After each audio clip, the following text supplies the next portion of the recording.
안녕하세요. 인생사연들입니다. 제 채널에 방문해주셔서 감사합니다. 기생충 같은 년아, 내 돈 내놔. 휴대폰 너머로 남편의 고함이 터져 나왔습니다. 33통의 부재중 전화, 그리고 음성 메시지마다 가득 찬 욕설. 저는 그 음성 메시지를 삭제하지 않았습니다. 하나하나 저장했습니다. 웃긴 건요, 이 남자는 제가 출산하던 날에도 전화를 단 한 통도 받지 않았다는 겁니다. 혼자 택시를 타고 병원에 갔고 보호자 없이 12시간을 버텼습니다. 그 사이 남편은 불륜녀와 하와이 해변에서 칵테일을 마시고 있었죠. 산후조리를 마치고 저는 남은 것들을 팔아버렸습니다. 그날부터 시작됐습니다. 남편의 협박, 시어머니의 고성, 법정 싸움, 그리고 제 몸에 새겨진 그날의 대가까지. 하지만 저는 무너지지 않았습니다. 과연 그들 앞에 어떤 일이 일어날까요? 오늘의 사연 시작합니다. 사연 시작 전 구독과 좋아요를 눌러주시면 오늘 하루 행운이 가득할 겁니다. 새벽 3시 잠결에 이상한 느낌이 들어 눈을 떴습니다. 이불이 축축했습니다. 양수가 터진 거였죠. 저는 떨리는 손으로 남편 재원의 번호를 눌렀습니다. 신호가 갔습니다. 한 번, 두 번, 세 번. 받지 않았습니다. 다시 걸었습니다. 네 번, 5번, 6번. 역시 받지 않았습니다. 제발, 재원 씨. 제발 좀 받아. 나 지금 배가 아파 죽겠는데 당신 어디서 뭘 하는 거야? 저는 혼잣말을 중얼거리며 계속 전화를 걸었습니다. 7번, 8번, 9번. 10번째 전화에서 음성 메시지로 넘어갔을 때 저는 전화기를 내려놓았습니다. 아니, 내려놓으려다가 다시 들었습니다. 11번, 12번. 배 아래쪽에서 묵직한 통증이 밀려왔습니다. 저는 이를 악물고 옷장에서 외투를 꺼내 걸치고 미리 싸둔 출산 가방을 들었습니다. 현관문을 나서며 다시 한번 재원의 번호를 눌렀습니다. 역시 받지 않았습니다. 새벽 거리에서 택시를 잡았습니다. 택시기사 아저씨가 백미러로 저를 보더니 놀란 목소리로 물었습니다. 아이고, 새댁. 얼굴이 왜 이렇게 하얘? 어디 아파요? 몸이 안 좋아 보이는데. 아저씨, 병원 좀 빨리 가주세요. 지금 양수가 터졌어요. 제발 좀 서둘러 주세요. 택시기사 아저씨가 급하게 핸들을 꺾었습니다. 아니, 이 새벽에 신랑은 어디 가고 산모 혼자 나와? 세상에, 남편분한테 얼른 연락해봐요. 저는 뒷좌석에서 배를 감싸 쥐고 이를 악물었습니다. 전화기 화면에는 부재중 전화 12통이라는 숫자만 남아 있었죠. 병원 응급실에 도착하자 간호사가 휠체어를 가져왔습니다. 접수대에서 간호사가 서류를 내밀며 물었습니다. 산모님, 보호자분 연락처 여기 적어주세요. 신랑분 지금 오고 계시죠? 저는 재원의 번호를 적었습니다. 간호사가 그 번호로 전화를 걸었습니다. 한 번, 두 번, 세 번. 간호사가 고개를 저으며 다시 걸었습니다. 이상하네. 전화를 아예 안 받으시네요. 한 번 더 해볼게요.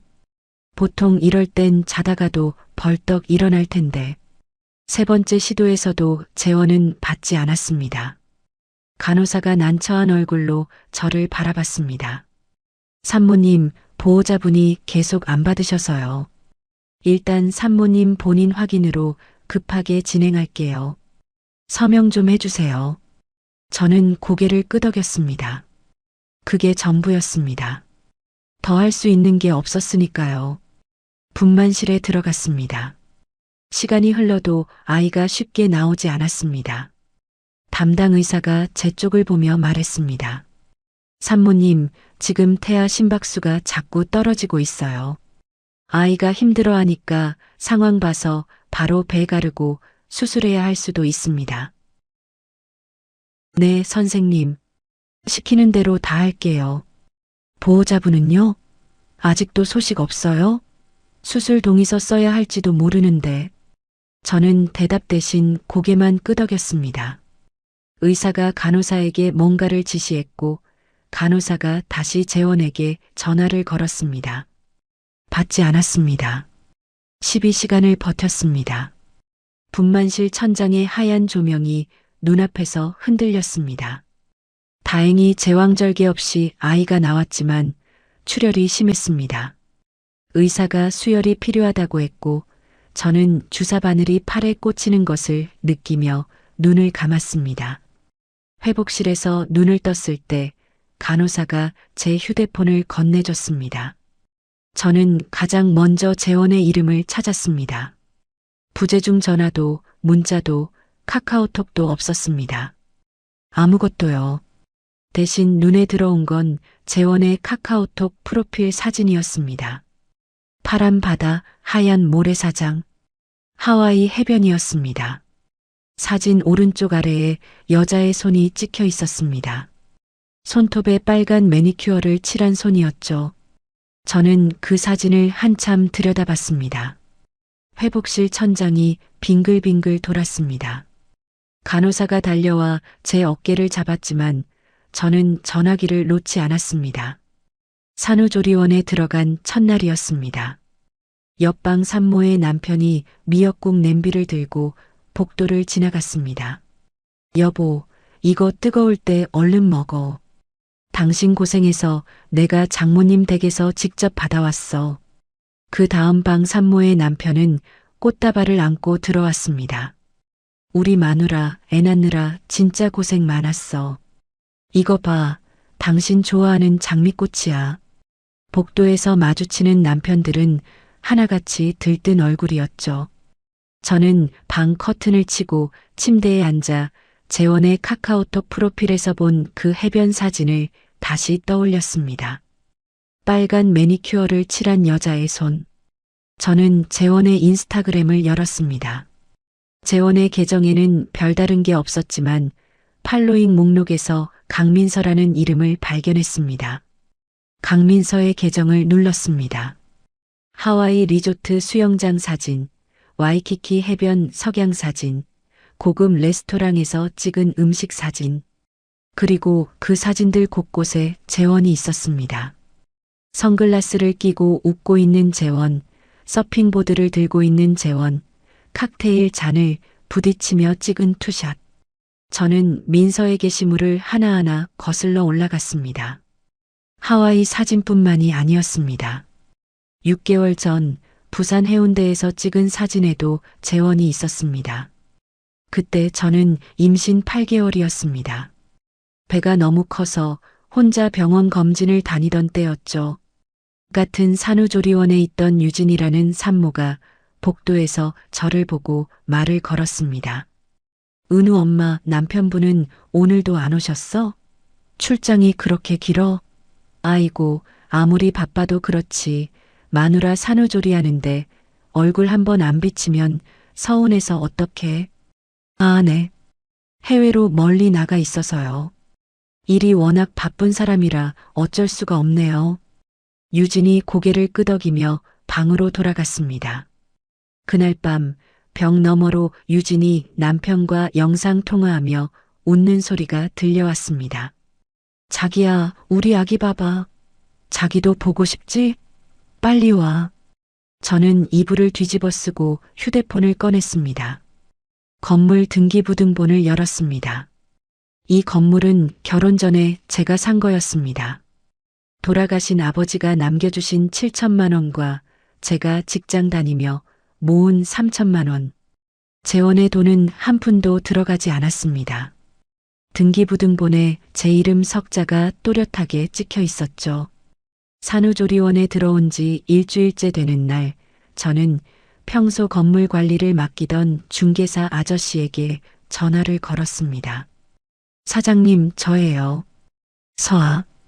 혹시 그 건물 지금 바로 내놓으면 금방 팔릴까요? 살 사람 좀 알아봐 주세요. 아니, 서아 씨. 갑자기 그 알짜배기 건물을 왜 팔려고 그래? 무슨 큰일이라도 생겼어? 신랑이랑 상의는 해본 거야? 사정이 좀 생겼어요. 자세한 건 나중에 말씀드릴게요. 그냥 좀 빨리 팔아주세요. 알겠어. 요즘 그 동네 상가 구하는 사람들이 줄을 섰으니까 내가 한 달 안에 어떻게든 매수자 찾아볼게. 걱정 마요. 그날 밤 저는 결혼 생활 5년을 떠올렸습니다. 건물에서 매달 들어오는 120만 원. 그 돈은 재원의 차 리스비로, 재원의 술값으로, 재원의 옷값으로 나갔습니다. 재원은 한 번도 고맙다고 말한 적이 없었습니다. 그 돈으로 강민서에게 명품 가방을 사줬을 거라는 생각이 들자 저는 이를 악물었습니다. 산후조리원을 나온 뒤에도 매각 절차는 계속됐습니다. 퇴소하고 2주 뒤 중개사 아저씨에게서 전화가 왔습니다. 서아 씨, 매수자 나타났어. 시세보다 조금 깎아주긴 해야 하는데 대신 잔금을 오늘 당장이라도 치를 수 있대. 이만한 조건 없어. 어떡할 거야? 좋아요. 바로 진행해 주세요. 돈 들어오는 대로 서류 마무리할게요. 저는 재원과 함께 살던 아파트로 돌아가지 않았습니다. 보증금 500만 원짜리 원룸을 계약하고 은우를 안고 그 작은 방으로 들어갔습니다. 은우의 아기 침대를 조립하는데 산후 부종 때문에 손에 힘이 제대로 들어가지 않았습니다. 드라이버를 잡으면 미끄러지고 나사를 돌리면 헛돌았습니다. 유튜브에서 조립 영상을 찾아 틀어놓고 2시간을 씨름한 끝에 겨우 완성했습니다. 은우를 침대에 눕히고 저는 그 옆 바닥에 주저앉았습니다. 원룸으로 이사한 지 3주 뒤 건물 잔금 입금 완료 문자가 왔습니다. 그로부터 사흘 뒤 재원에게서 처음으로 전화가 왔습니다. 임서아, 너 지금 어디야? 그리고 내 통장에 들어오던 건물 월세가 왜 안 들어와? 세입자 놈들이 배째라는 거야 뭐야? 그거 내가 팔았어. 뭐? 팔아? 그걸 네 마음대로 왜 팔아? 미쳤어?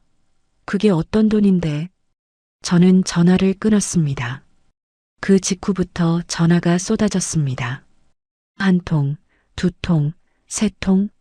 전화기가 쉬지 않고 울렸습니다. 33통. 음성 메시지를 열었습니다. 재원의 목소리가 터져 나왔습니다. 야, 이 기생충 같은 년아. 어디 숨어서 전화를 안 받아? 내 돈 내놔. 내 건물 수익 내놓으라고. 너 잡히기만 해봐. 가만 안 둬. 저는 그 음성 메시지를 삭제하지 않았습니다. 저장했습니다. 1시간쯤 지나 시어머니에게서도 전화가 왔습니다. 받지 않았습니다. 음성 메시지만 확인했습니다. 예, 서아야. 지금 재원이가 노발대발하고 난리가 났다. 내가 건물을 팔아치웠다니 그게 제정신으로 할 짓이니? 며느리가 돼서 어떻게 시댁 식구들 상의도 없이 그런 큰일을 저질러. 당장 집으로 기어들어오지 못해? 그날 밤 은우가 잠든 원룸에서 저는 재원의 음성 메시지를 다시 한번 재생했습니다. 내 돈이라고 외치는 목소리. 결혼 5년 동안 제 건물 수익으로 살면서 단 한 번도 고맙다고 하지 않은 사람. 출산하는 날 전화도 받지 않은 사람. 저는 전화기를 내려놓고 은우의 얼굴을 들여다봤습니다. 이혼해야겠다고 생각했습니다. 다음 날 아침이었습니다. 현관문을 두드리는 소리에 눈을 떴습니다. 쿵, 쿵, 쿵. 노크가 아니었습니다. 주먹으로 문을 치는 소리였죠. 서아야, 문 열어. 재원이었습니다. 은우가 놀라서 울음을 터뜨렸습니다. 저는 은우를 안아 올리고 현관문 쪽을 바라봤습니다. 서아야, 나야, 문 열어. 얘기 좀 하자. 변호사 통해서 연락해. 변호사? 지금 무슨 소리야? 문 열어. 재원이 문고리를 잡아당기기 시작했습니다. 덜컹, 덜컹. 잠금 장치가 버텨주고 있었지만 그 소리에 은우가 더 크게 울었습니다. 저는 은우의 등을 토닥이며 벽에 등을 기댔습니다. 집도 빼고 건물도 팔아? 미쳤어? 당장 열어. 저는 대답하지 않았습니다. 1시간 넘게 재원은 문 앞에 서 있었습니다. 결국 옆집에서 경찰에 신고를 했고 경찰이 올라온 뒤에야 재원은 돌아갔습니다. 재원이 돌아간 뒤 저는 바로 철물점에 전화해서 현관문 보조 잠금 장치를 주문했습니다. 은우를 등에 업고 건물 관리실에도 내려갔습니다. 혹시 누가 저를 찾아오면 먼저 저한테 전화 한 통만 해주실 수 있을까요? 관리실 아저씨가 고개를 끄덕였습니다. 사흘 뒤 이번에는 시어머니가 왔습니다. 초인종을 누르지도 않았습니다. 복도에서부터 소리가 들렸습니다. 서아야, 나와. 시어머니 왔다. 시어머니 목소리가 복도 전체에 울렸습니다. 저는 은우를 안은 채 현관문 앞에 서서 숨을 죽였습니다. 이 집이야? 여기서 이러고 사는 거야? 건물 판 돈 당장 토해내. 그게 우리 재원이가 벌어서 산 건물이지 내 건물이야? 시어머니는 1시간 넘게 문 앞에서 소리를 질렀습니다. 경비원 아저씨가 올라왔습니다. 어르신, 다른 세대에서 민원이 들어와서요. 좀 조용히 해주셔야. 뭐, 내 며느리 집에 왔는데 왜 참견이야? 당신이 뭔데? 시어머니가 경비원 아저씨에게까지 소리를 질렀습니다. 경비원 아저씨가 난처한 얼굴로 뒤로 물러섰습니다. 저는 문 안쪽에서 은우를 꼭 안고 있었습니다. 은우는 또 울고 있었죠. 시어머니가 돌아간 그 주였습니다. 은우를 재우고 휴대폰을 열었는데 아파트 입주민 커뮤니티 앱에 알림이 떠 있었습니다. 저는 그 동네에 살 때 가입해둔 앱이었죠. 한서아라는 여자가 남편 재산 들고 도망갔답니다. 제 실명이 버젓이 적혀 있었습니다. 거주 지역까지 나와 있었죠. 글쓴이는 익명이었지만 문체와 내용을 보니 시어머니 아니면 시어머니 주변 사람이 쓴 게 분명했습니다. 그 글이 누군가에 의해 캡처되어 육아 커뮤니티에도 올라간 걸 발견했습니다. 댓글이 수십 개 달려 있었습니다. 그날 밤부터 모르는 번호에서 문자가 오기 시작했습니다. 남편 돈 훔쳐간 년. 저는 은우를 재운 뒤 그 문자를 캡처해서 저장했습니다. 모르는 번호 3개를 차단하고 전화기를 엎어놓았습니다. 손이 떨렸습니다. 변호사를 찾아야 했습니다. 인터넷에서 이혼 전문 변호사를 검색하고 상담 예약을 잡았습니다. 첫 번째 사무소에서는 서류를 보더니 말했습니다. 남편 쪽에서 재산 분할 주장을 강하게 할 수 있어요. 소송이 길어질 겁니다. 두 번째, 세 번째 사무소도 비슷했습니다. 수임료 얘기를 듣는 순간 입이 마르더군요. 통장은 동결되어 있고 월세와 분유값도 빠듯한 형편이었으니까요. 네 번째 사무소였습니다. 이도윤이라는 변호사가 제 서류를 받아들었습니다.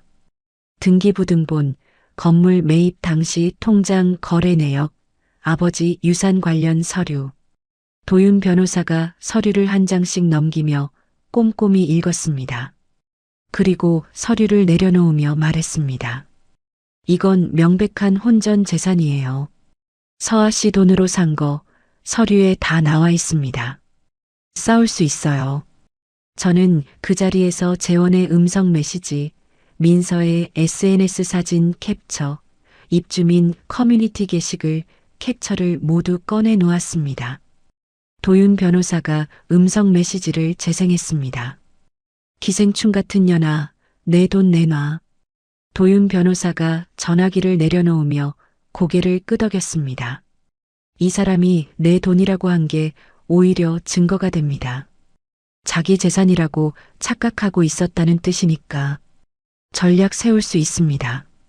소송 준비가 시작됐습니다. 그런데 한 달쯤 지났을 때 도윤 변호사에게서 전화가 왔습니다. 서아 씨, 재원 씨 측에서 가처분 신청을 걸었어요. 건물 판 돈이 든 통장을 동결시키겠다는 거예요. 통장을 못 쓰게 된다는 건가요? 법원에서 받아들이면 그렇게 됩니다. 결정이 나올 때까지 2주 정도 걸릴 수 있어요.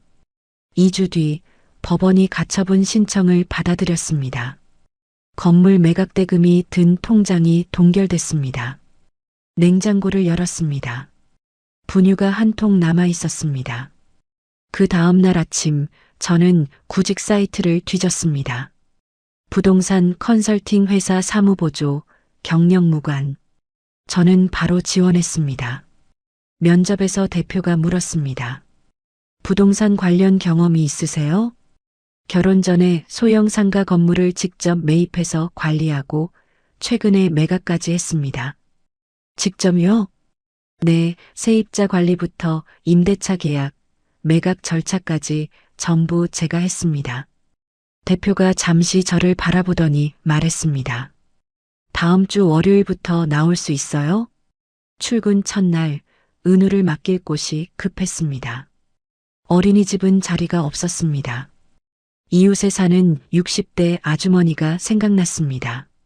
간호사로 일하다 퇴직하신 분이었죠. 저는 솔직하게 사정을 말씀드렸습니다. 아주머니, 제가 사정이 좀 어려워서 그러는데 낮 시간에 은우를 좀 봐주실 수 있을까요? 돌봄비는 드릴게요. 아주머니가 은우를 들여다보며 웃었습니다. 손주 보는 셈 치지 뭐. 걱정 말고 다녀와. 그렇게 첫 출근을 했습니다. 은우를 아주머니 집에 맡기고 돌아서는데 은우가 울음을 터뜨렸습니다. 저도 모르게 눈물이 났지만 회사까지 걸어가는 15분 동안 얼굴을 닦았습니다. 사무실 문을 열고 들어갈 때는 울지 않았습니다. 회사에서의 첫 주는 정신없이 지나갔습니다. 서류 정리하고 전화 받고 점심시간에는 도윤 변호사에게 전화해서 소송 진행 상황을 확인했습니다. 퇴근하면 은우를 데려와 분유를 먹이고 밤중 수유를 하고 새벽 2시에 겨우 눈을 붙였습니다. 은우가 생후 4개월에 접어들 무렵 이웃 아주머니가 반가운 소식을 전해줬습니다. 서아야, 우리 동네 가정 어린이집에 자리가 하나 났다더라. 내가 원장한테 얘기해놨어. 은우를 어린이집에 정식으로 맡기게 되면서 출퇴근 시간이 조금 안정되기 시작했습니다. 어느 날 점심시간이었습니다. 동료 오지영이 휴대폰을 들이밀며 물었습니다. 서아 씨, 이 인플루언서 알아? 요즘 되게 핫하던데. 화면에 강민서의 계정이 떠 있었습니다.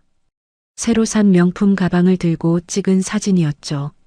저는 그 화면을 한참 들여다봤습니다. 지영이 제 표정을 보더니 휴대폰을 내렸습니다. 서아 씨, 혹시 이 사람 알아? 저는 잠시 망설이다 말했습니다. 남편 불륜 상대예요. 지영이 입을 벌린 채 저를 바라봤습니다. 저는 그동안의 일을 간략하게 이야기했습니다. 지영이 주먹을 쥐며 말했습니다. 이 여자 계정에 그 남자랑 찍은 사진 날짜랑 장소 다 태그되어 있어. 내가 하나하나 캡처해서 정리해 줄게. 지영 씨, 그러면 이런 건 도와줘야지. 가만히 못 있어. 저는 입사한 지 한 달 만에 직장에서 내 편이 한 명 생겼습니다. 가처분 결정이 나온 지 2달쯤 됐을 때 법원에서 등기 우편이 왔습니다. 은우를 재운 뒤 봉투를 열었습니다. 첫 번째 이혼 소송 기일이 잡혀 있었습니다. 소장 사본을 읽어 내려갔습니다. 재원 측은 건물 매각 대금 반환을 청구하고 있었습니다. 거기까지는 예상했습니다. 그런데 다음 장을 넘기는 순간 손이 멈췄습니다. 양육권 주장. 재원이 은우의 양육권을 달라고 했습니다. 출산하던 날 전화도 안 받은 사람이, 아이 얼굴 한번 보러 오지 않은 사람이. 저는 소장을 내려놓고 도윤 변호사에게 전화를 걸었습니다. 변호사님, 재원이 양육권을 주장했어요. 네, 저도 확인했습니다. 서아 씨, 이건 흔히 쓰는 수예요. 겁주려는 겁니다. 끝까지 싸울 거예요. 절대 뺏기지 않을 거예요. 전화를 끊고 잠든 은우의 얼굴을 들여다봤습니다. 내일 법원에 입을 옷을 미리 꺼내 옷걸이에 걸어 놓았습니다. 첫 번째 재판 기일이었습니다. 지영에게 은우를 맡기고 법원으로 향했습니다. 법원 복도는 조용했고 제 구두 소리만 울렸습니다. 법정 문을 열고 들어서는 순간 맞은편에 재원이 앉아 있었습니다. 양복을 말끔하게 차려입고 넥타이까지 매고 있었습니다. 얼굴에는 억울한 사람 특유의 표정을 짓고 있었죠. 재원 옆에 앉은 사람이 눈에 들어왔습니다. 송 변호사. 수임료가 비싸기로 유명한 사람이라고 도윤 변호사가 미리 말해줬었습니다. 방청석을 돌아봤습니다. 시어머니가 앉아 있었습니다.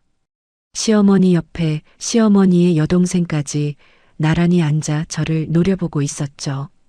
마치 제가 죄인이라도 된 것처럼요. 도윤 변호사가 옆에서 서류를 정리하며 작은 소리로 말했습니다. 준비한 대로만 하면 됩니다. 긴장 푸세요.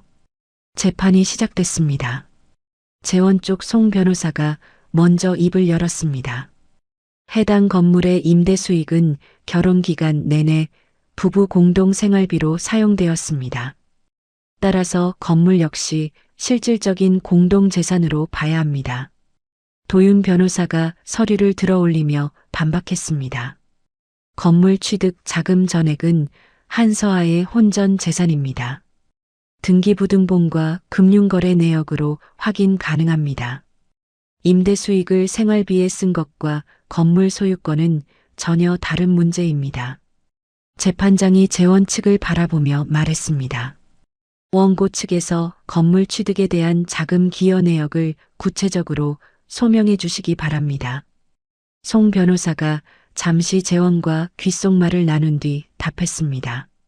다음 기일까지 원고의 소득 증빙 자료와 부부 공동명의 통장 내역을 제출하겠습니다. 첫 재판은 그렇게 끝났습니다. 법정을 나서는데 시어머니가 복도에서 저를 가로막았습니다. 서아야, 아직 늦지 않았어. 돈 돌려놓고 집으로 돌아와. 그러면 없던 일로 해줄게. 재원이 시어머니 뒤에 서서 팔짱을 낀 채 고개를 끄덕이고 있었습니다. 마치 자기가 큰 은혜를 베푸는 것처럼요.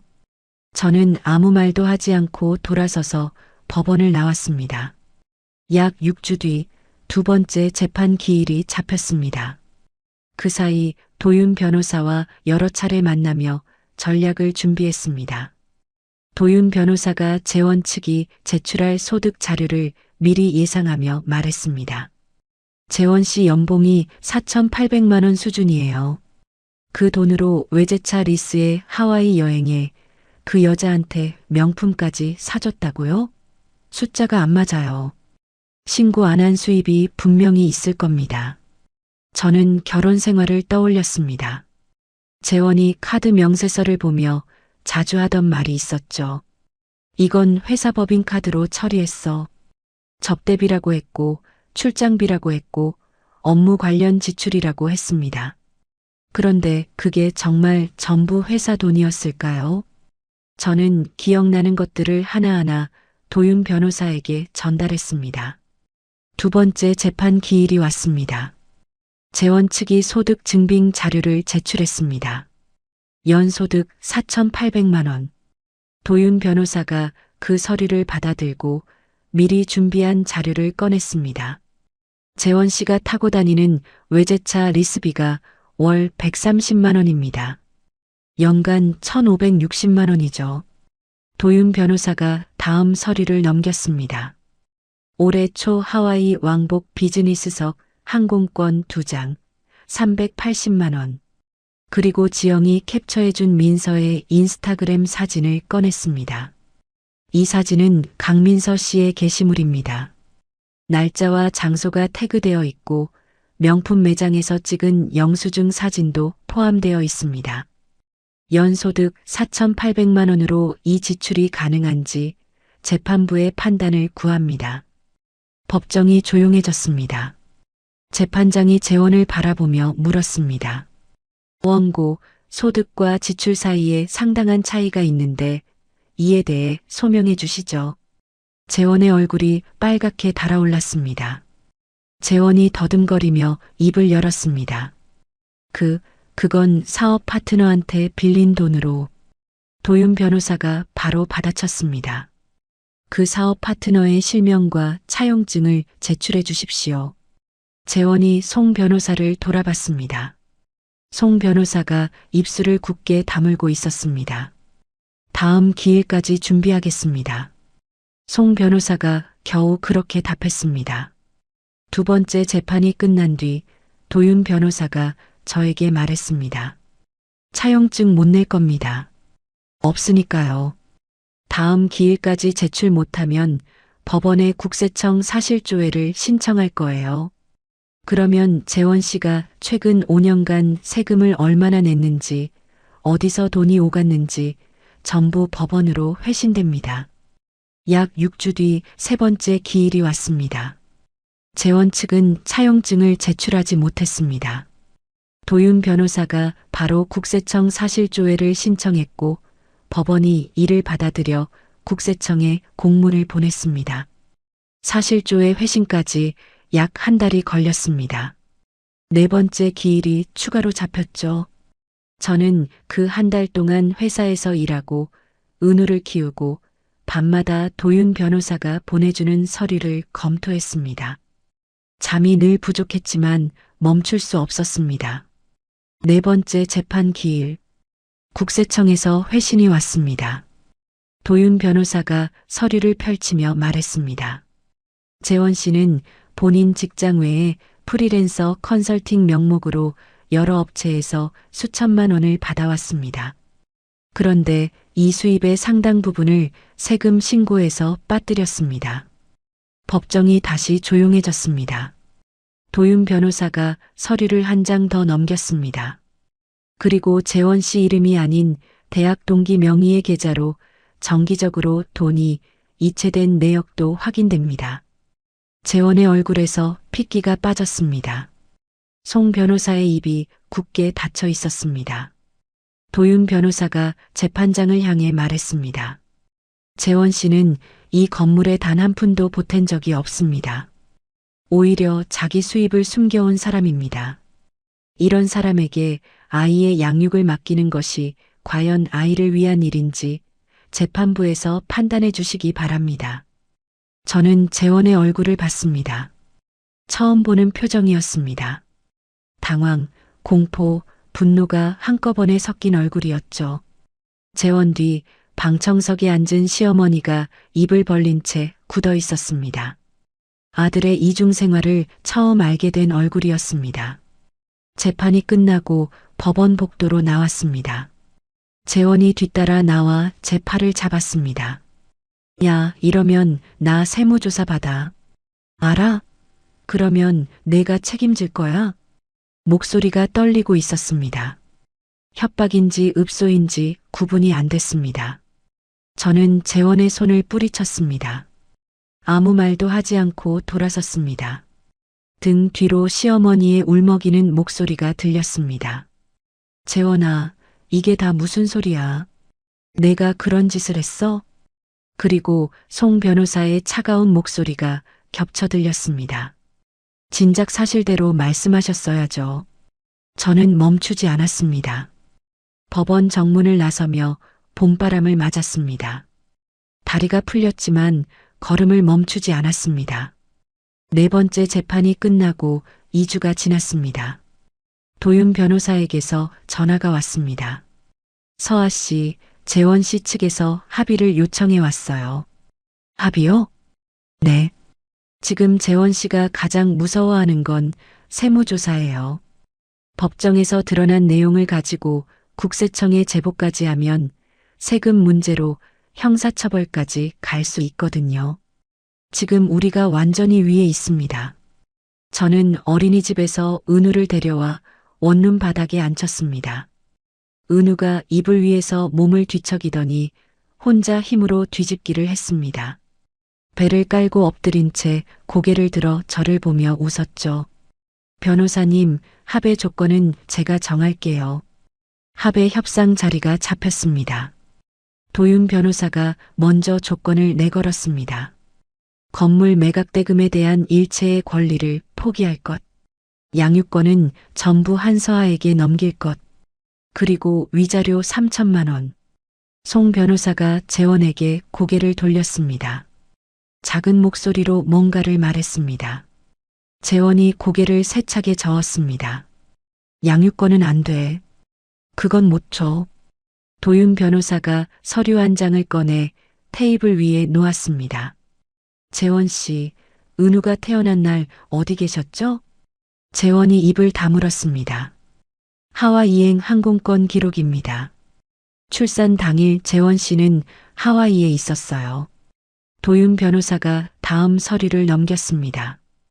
그리고 은우가 태어난 뒤 석 달 동안 재원 씨가 아이를 보러 온 기록은 단 한 건도 없습니다. 출생신고서에도 서아 씨 혼자 서명했고요. 재원이 테이블 아래에서 주먹을 쥐고 있었습니다. 하지만 아무 말도 하지 못했습니다. 도윤 변호사가 재원을 똑바로 바라보며 말했습니다. 양육권을 계속 주장하시면 국세청 제보를 진행할 수밖에 없습니다. 재원의 얼굴이 하얗게 변했습니다. 송 변호사가 의자에서 일어나며 말했습니다. 잠시 쉬겠습니다. 송 변호사가 재원을 데리고 회의실 밖으로 나갔습니다. 유리문 너머로 송 변호사가 재원에게 무언가를 강하게 말하는 게 보였습니다. 재원이 고개를 숙이고 다시 들고 또 숙였습니다. 5분 뒤 두 사람이 돌아왔습니다. 재원이 의자에 앉으며 눈을 내리깔았습니다. 송 변호사가 대신 말했습니다. 전부 수용하겠습니다. 재원이 고개를 숙인 채 합의서에 서명했습니다. 펜을 잡은 손이 떨리고 있었죠. 저는 그 모습을 가만히 지켜봤습니다. 출산하던 날 33통의 전화를 받지 않던 사람이 지금 고개를 숙이고 펜을 잡고 있었습니다. 법원 밖으로 나왔습니다. 봄바람이 불었습니다. 저는 도윤 변호사를 돌아보며 입을 열었습니다. 감사합니다. 목소리가 떨려서 제대로 나오지 않았습니다. 도윤 변호사는 아무 말 없이 고개만 끄덕여줬습니다. 이혼이 확정되고 가처분이 풀렸습니다. 동결됐던 통장을 다시 쓸 수 있게 됐죠. 저는 그 돈의 일부로 투룸 전세를 알아봤습니다. 부동산에서 계약서에 도장을 찍는 순간 손이 멈췄습니다. 계약서에 제 이름만 적혀 있었습니다. 결혼하고 나서 제 이름만으로 집을 계약하는 건 처음이었죠. 도장을 꾹 눌렀습니다. 이사하는 날 지영이 퇴근하고 달려와 줬습니다. 은우의 새 아기 침대를 같이 조립했습니다. 지영이 설명서를 읽고 제가 나사를 돌렸습니다. 서아 씨, 이거 왼쪽 아니야? 오른쪽이지? 아, 맞다. 오른쪽. 둘이서 웃으며 침대를 완성했습니다. 원룸에서 혼자 2시간 동안 씨름하던 때가 떠올랐습니다. 그때와는 달랐습니다. 회사에서 사무보조로 일한 지 넉 달째 되던 날이었습니다. 제가 직접 작성한 소형 상가 투자 분석 보고서를 대표가 읽더니 저를 불렀습니다. 서아 씨, 이거 서아 씨가 쓴 거 맞아? 네, 대표님. 정식 컨설턴트로 올라올 생각 없어? 월급도 조정해 줄게. 명함이 나왔습니다. 한서아, 부동산 컨설턴트. 월급이 오른 것보다 그 명함이 더 벅찼습니다. 승진하고 첫 프로젝트로 신도시 상가 매물 분석을 맡았습니다.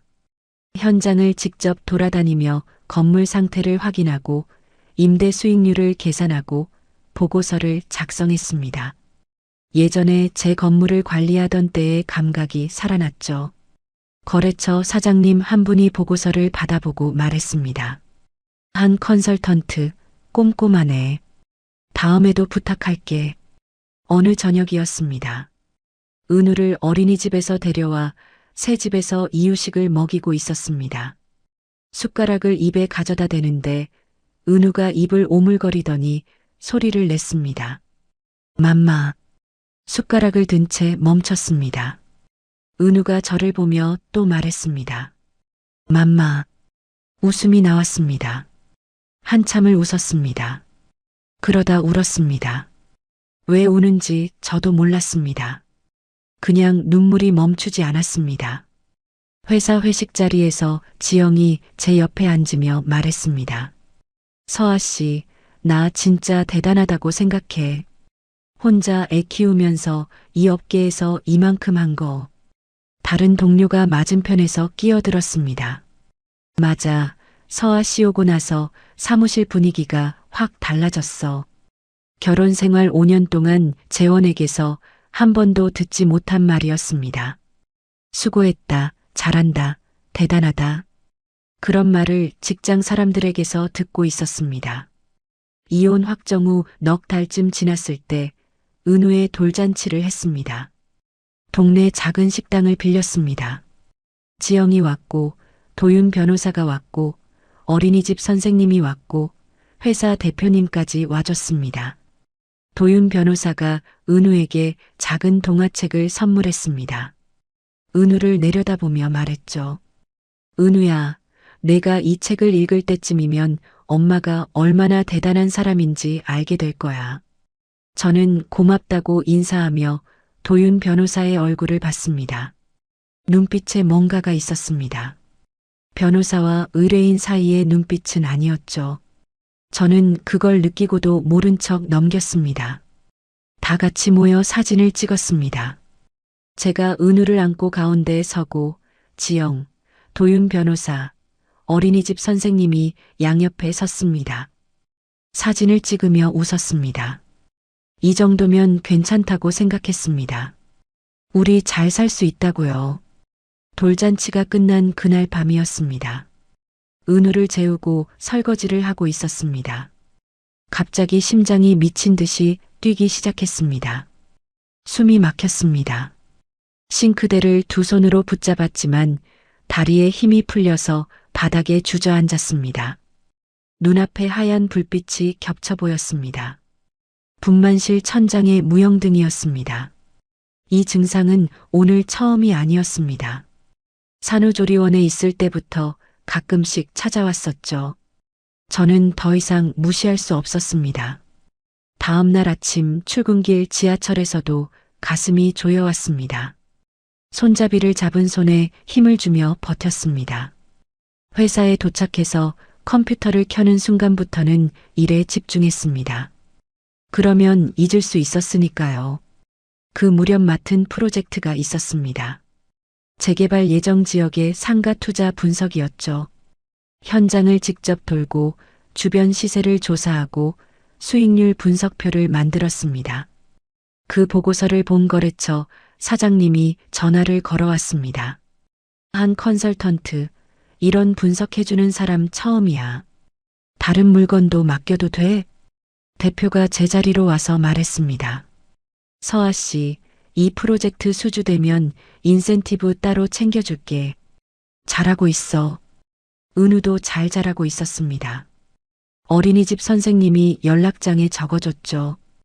은우가 다른 친구들을 잘 챙겨요. 표현력도 또래보다 좋습니다. 퇴근하고 은우를 데리러 가면 은우가 교실 문 앞에서 저를 보고 달려왔습니다. 매일 저녁 동네 놀이터에서 1시간을 보냈습니다. 은우가 미끄럼틀을 타고 내려오며 까르르 웃는 소리. 그 1시간이 하루 중 가장 좋았습니다.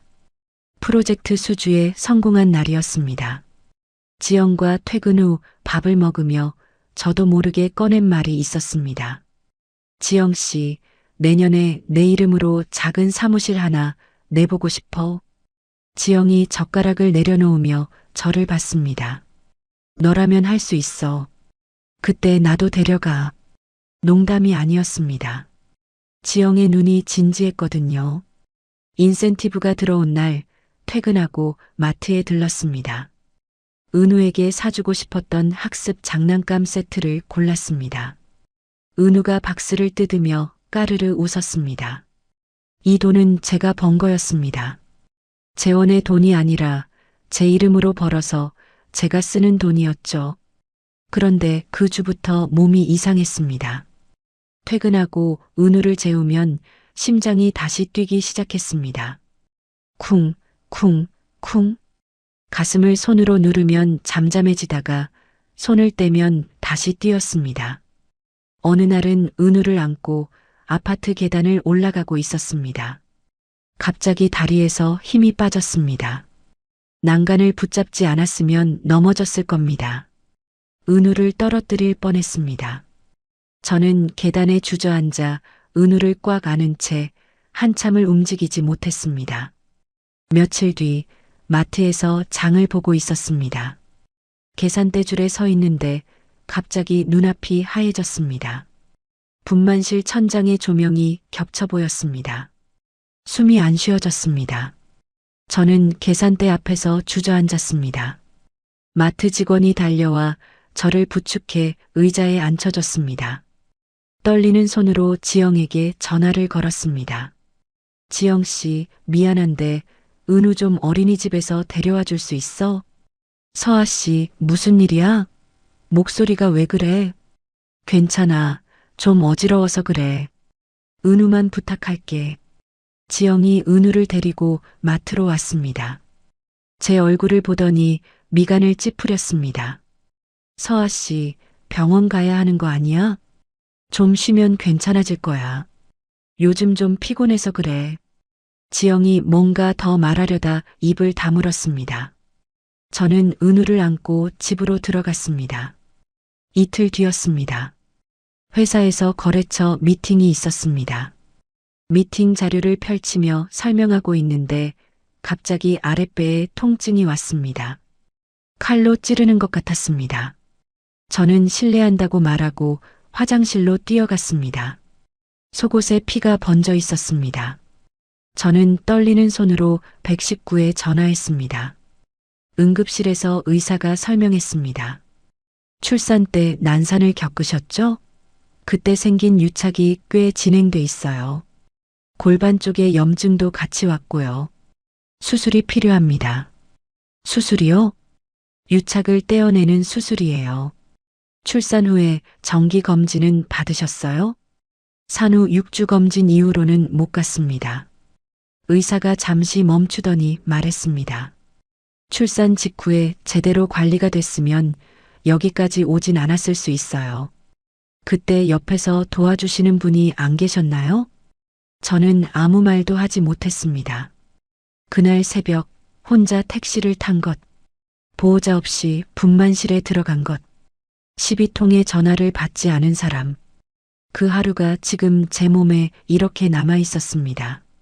수술 동의서가 나왔습니다. 보호자 서명란이 있었습니다.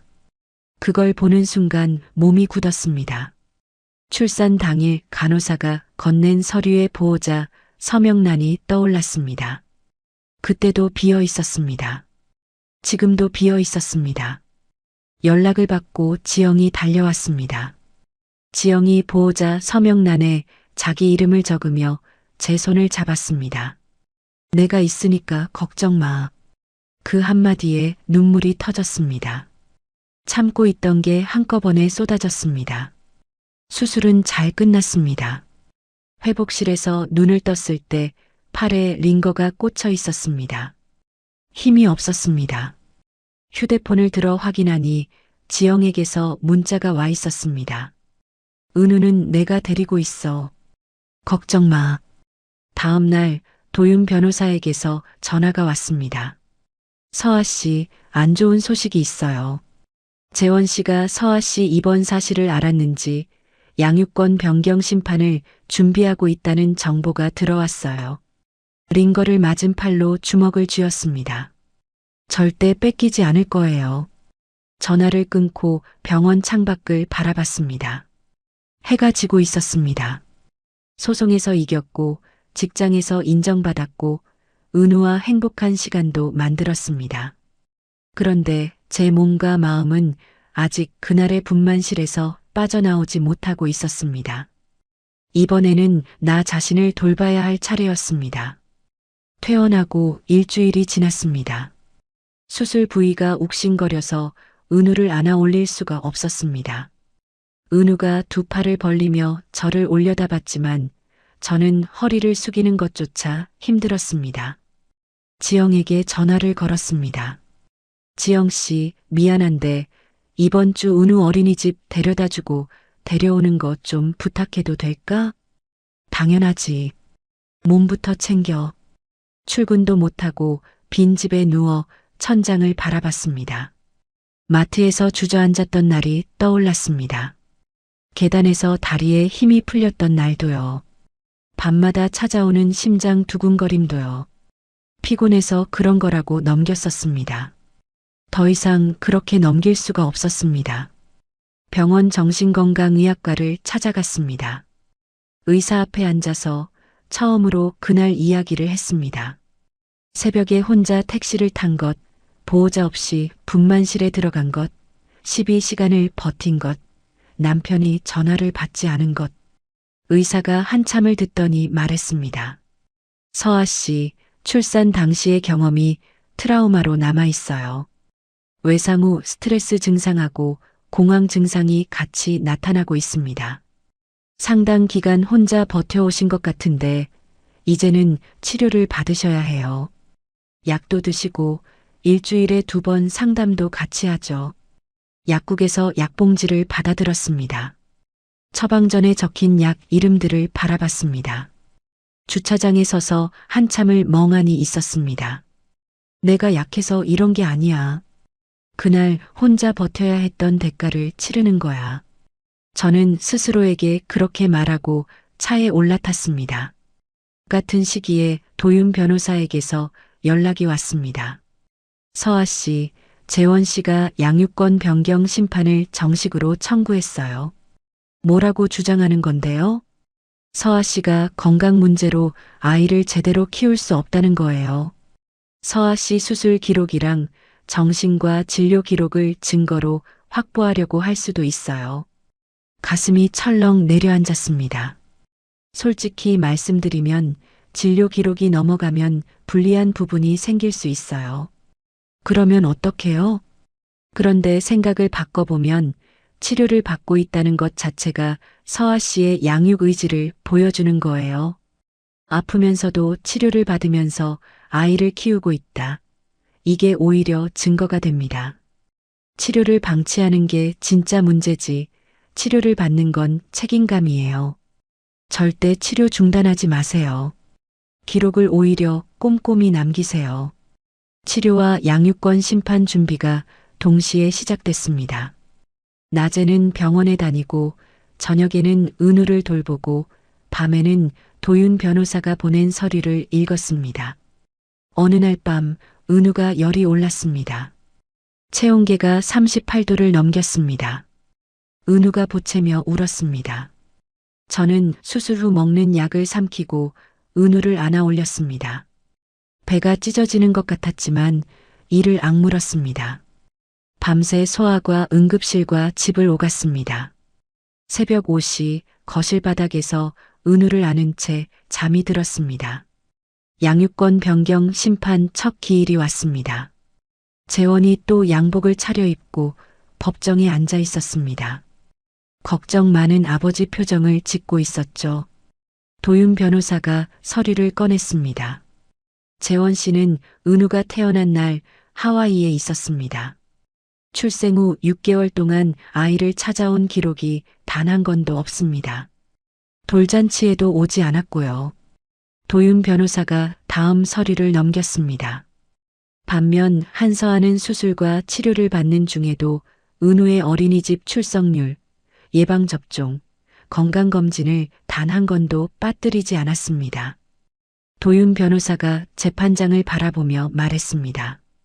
한서아는 본인이 아픈 상황에서도 아이에 대한 책임을 단 한순간도 내려놓지 않았습니다. 재판부가 가정조사관을 보내기로 했습니다. 약 3주 뒤 조사관이 제 집에 왔습니다. 저는 수술 부위가 아팠지만 내색하지 않고 은우와 평소처럼 지냈습니다.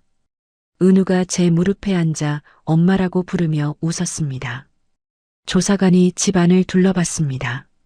정돈된 거실, 냉장고에 채워진 이유식, 벽에 붙은 예방접종 일정표, 조사관이 수첩에 뭔가를 적었습니다. 같은 주에 조사관이 재원의 집도 방문했다고 도윤 변호사가 전해줬습니다. 재원 씨 원룸에 아이 물건이 하나도 없었대요. 기저귀도 침대도요. 조사관이 은우 이유식이 지금 몇 단계냐고 물었는데 대답을 못했고 예방접종 일정도 몰랐대요. 조사관이 아이 기본 정보를 모르시는 거냐고 다시 물었다더군요. 2주 뒤 가정조사 보고서가 법원에 들어갔습니다. 도윤 변호사가 보고서 내용을 읽어줬습니다. 엄마 쪽은 건강 문제가 있지만 양육 환경이 안정적이고 체계적이다. 아빠 쪽은 양육 준비도와 아이에 대한 기본적인 이해가 부족하다. 이렇게 나왔어요. 양육권 심판 두 번째 기일이었습니다. 재판장이 선고했습니다. 양육권 변경 청구를 기각합니다. 재판장이 한마디를 덧붙였습니다. 아버지 쪽에서 양육권을 아이를 위해서가 아닌 다른 목적으로 활용하려는 의도가 보입니다. 법정을 나섰습니다. 재원이 복도를 걸어가고 있었습니다. 저를 붙잡지도 소리치지도 않았습니다. 고개를 숙인 채 걸어갔습니다.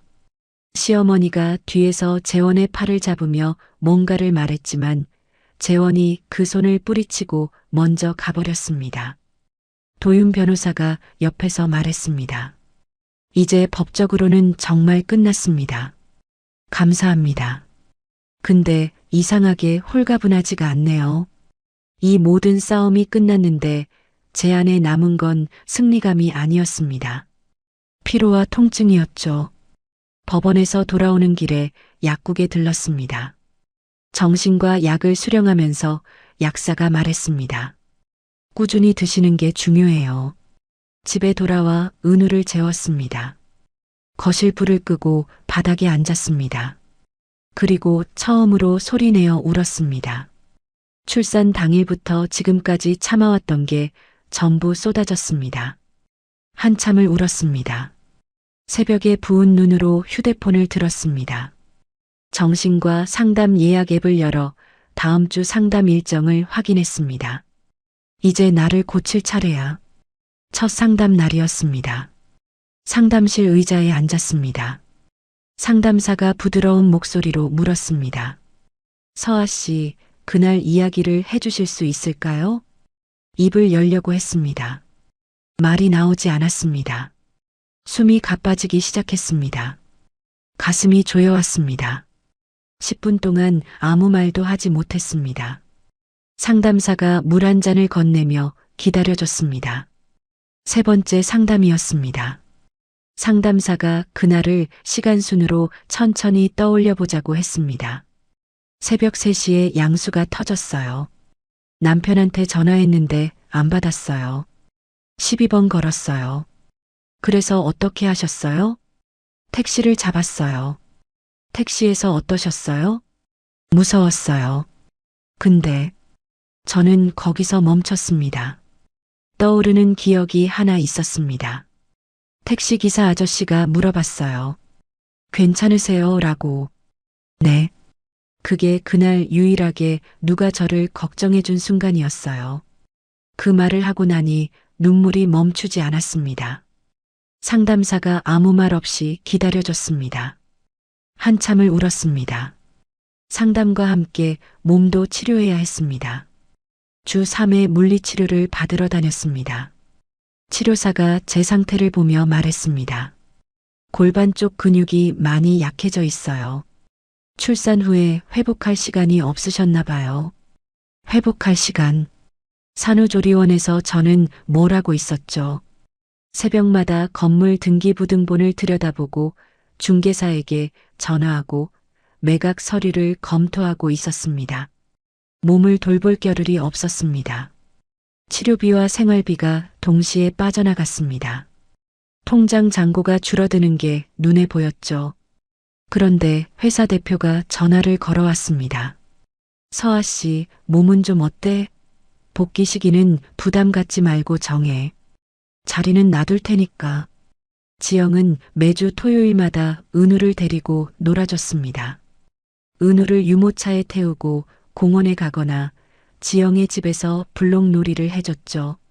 그 시간 동안 저는 병원에 갔습니다. 8번째 상담이었습니다.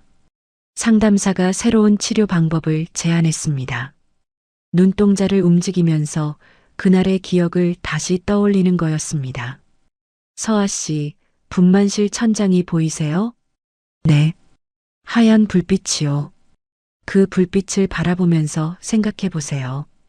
그 불빛 아래에서 서아 씨는 어떻게 했나요? 버텼어요. 네. 서아 씨는 버텨냈어요. 그 불빛은 서아 씨가 쓰러진 자리가 아니에요. 살아남은 자리예요. 분만실 천장의 하얀 불빛. 그게 무서움이 아니라 제가 살아남은 증거라는 말. 치료가 끝나고 병원 문을 나서는데 숨이 가빠지지 않았습니다. 처음이었습니다. 몸도 조금씩 돌아왔습니다. 어느 날 아침 은우를 안아 올렸습니다.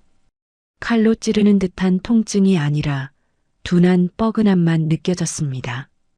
은우를 꼭 안고 한참을 서 있었습니다. 은우가 작은 손바닥으로 제 볼을 토닥였습니다. 회사에 복귀한 첫날이었습니다. 밀린 서류를 정리하고 있는데 제가 수주했던 거래처 사장님에게서 전화가 왔습니다. 한 컨설턴트, 빨리 돌아오길 기다렸어. 새 물건 하나 보고 있는데 같이 봐줘. 제 자리가 남아 있었습니다. 동정 때문이 아니었습니다. 제가 일을 잘했기 때문이었죠. 복귀 후 첫 프로젝트를 마무리한 날 대표를 찾아갔습니다. 대표님, 드릴 말씀이 있어요. 뭔데? 독립하려고요. 제 이름으로 사무실을 내보고 싶습니다. 대표가 한참 저를 바라봤습니다. 서아 씨가 수주해온 거래처 몇 곳은 서아 씨 이름만 보고 온 거야. 준비가 됐으면 응원해. 내 쪽 인맥 중에 도움될 사람 소개해 줄게. 상담을 시작한 지 석 달째였습니다. 상담사가 말했습니다. 서아 씨 알고 계세요? 요즘 상담에서 그날 이야기를 할 때 더 이상 숨이 안 막히잖아요. 저는 그 말을 듣고 멈췄습니다. 정말 그랬습니다. 그날 이야기를 하면 숨이 멎을 것 같았는데 지금은 아니었습니다. 처음으로 앞으로를 생각할 수 있었습니다. 은우의 두 번째 생일이 다가오고 있었습니다. 저는 모아둔 자금과 건물 매각 대금 일부로 소형 사무실 임대를 알아보기 시작했습니다. 지영에게 전화를 걸었습니다. 지영 씨, 나랑 같이 할 생각 있어? 언제 시작하는데? 사무실 임대 계약서에 도장을 찍었습니다. 상호를 등록했습니다. 한서아 부동산 컨설팅. 빈 사무실에 처음 들어서서 창문을 열었습니다. 바람이 들어왔습니다. 이 공간은 누군가의 아내로서 만든 게 아니었습니다. 제 이름으로 만든 제 첫 번째 장소였습니다. 도윤 변호사에게 개업 소식을 전했습니다. 며칠 뒤 사무실로 화분 하나가 배달됐습니다. 화분에 카드가 꽂혀 있었습니다. 앞으로도 잘 될 겁니다. 그 아래에 한 줄이 더 있었습니다. 개인적으로 식사 한번 할 수 있을까요? 카드를 한참 들여다봤습니다. 사무실을 둘러봤습니다. 제가 만든 공간, 돌아오고 있는 몸, 씩씩하게 자라는 은우. 지금은 이걸 먼저 느끼고 싶었습니다. 카드를 서랍에 넣고 미소를 지었습니다. 지영과 함께 사무실을 꾸몄습니다. 책상을 나란히 놓고 컴퓨터를 세팅하고 프린터를 연결했습니다. 지영이 마지막 랜선을 꽂으며 말했습니다. 우리 진짜 하는 거다. 1년 전 분유값이 없어서 급하게 사무보조로 취직하던 제가 지금 내 회사를 여는 사람이 됐습니다. 개업 전날 밤이었습니다. 사무실에 혼자 앉아 있었습니다. 내일이면 은우 손을 잡고 이 문을 열 겁니다. 불을 끄고 일어서는데 상담사의 말이 떠올랐습니다. 서아 씨, 그날의 서아는 혼자였지만 지금의 서아는 혼자가 아닙니다. 저는 사무실 문을 닫고 집으로 향했습니다. 은우의 두 번째 생일이었습니다. 사무실에서 조촐한 파티를 열었습니다. 지영이 케이크를 사왔고 어린이집 선생님이 은우에게 풍선을 불어줬습니다. 회사 시절 대표님도 와주셨고 도윤 변호사도 왔습니다. 은우가 케이크 앞에 앉았습니다. 초 2개에 불이 붙었습니다. 은우가 볼을 부풀리고 후 불었습니다. 초가 꺼졌습니다. 다 같이 박수를 쳤습니다. 2년 전 새벽 혼자 택시를 타고 병원에 가던 그 길이 떠올랐습니다. 지금 이 사무실에는 사람들이 있었습니다. 저는 조용히 숨을 고르고 은우의 머리를 쓸어줬습니다. 도윤 변호사가 은우 옆에 쪼그려 앉아 블록 놀이를 해주고 있었습니다. 은우가 빨간 블록을 도윤 변호사 손에 쥐어주며 까르르 웃었습니다. 도윤 변호사도 웃었습니다. 변호사가 아니라 그냥 한 사람의 얼굴이었습니다. 서랍에 넣어둔 카드가 떠올랐습니다. 언젠가 준비가 되면 답을 해야겠다고 생각했습니다. 손님들이 하나둘 돌아가고 사무실에 저와 은우만 남았습니다. 파티 접시를 정리하고 있는데 휴대폰이 울렸습니다. 문자였습니다. 은우 생일 축하한다. 미안했다. 재원이었습니다. 짧은 2줄. 저는 문자를 읽고 화면을 껐습니다. 답장하지 않았습니다. 33통의 전화가 떠올랐습니다. 기생충 같은 년아, 내 돈 내놔. 그때 심장이 쪼그라드는 것 같았는데 지금은 아무것도 느껴지지 않았습니다. 분노도 미움도 아니었습니다. 그냥 먼 일이었습니다. 개업 첫 달이었습니다. 거래처 사장님 2분이 직접 찾아왔습니다. 한 컨설턴트가 독립했다며? 축하해. 이 물건 좀 봐줘. 지영과 함께 첫 번째 계약을 성사시킨 날이었습니다. 사무실에서 둘이 커피잔을 부딪히며 말했습니다. 우리 진짜 해냈다. 지영 씨가 옆에 있어서 가능했어. 무슨 소리야? 서아 씨가 대단한 거지. 사업이 조금씩 자리를 잡아갔습니다. 제가 직접 시간을 조절할 수 있었습니다. 매일 오후 5시에 은우를 데리러 갔습니다. 어린이집 앞에 서면 은우가 교실 문을 열고 달려나왔습니다. 그게 하루의 마감이었습니다. 어느 날 정신과 상담사가 말했습니다. 서아 씨, 이제 상담 간격을 한 달에 한 번으로 줄여도 될 것 같아요. 한 달에 한 번이요? 잠깐 불안했습니다. 상담사가 말을 이었습니다. 필요하면 언제든 다시 오면 돼요. 서아 씨는 이미 혼자서도 다룰 수 있는 힘이 생겼어요. 저는 고개를 끄덕였습니다. 며칠 뒤 택배가 하나 왔습니다. 보낸 사람을 보니 시어머니였습니다. 상자를 열었습니다.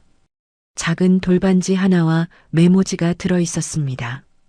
할미가 미안하다. 돌잔치 때 오지 않았던 시어머니였습니다. 현관문 앞에서 소리 지르던 시어머니였습니다. 저는 그 돌반지를 한참 들여다봤습니다.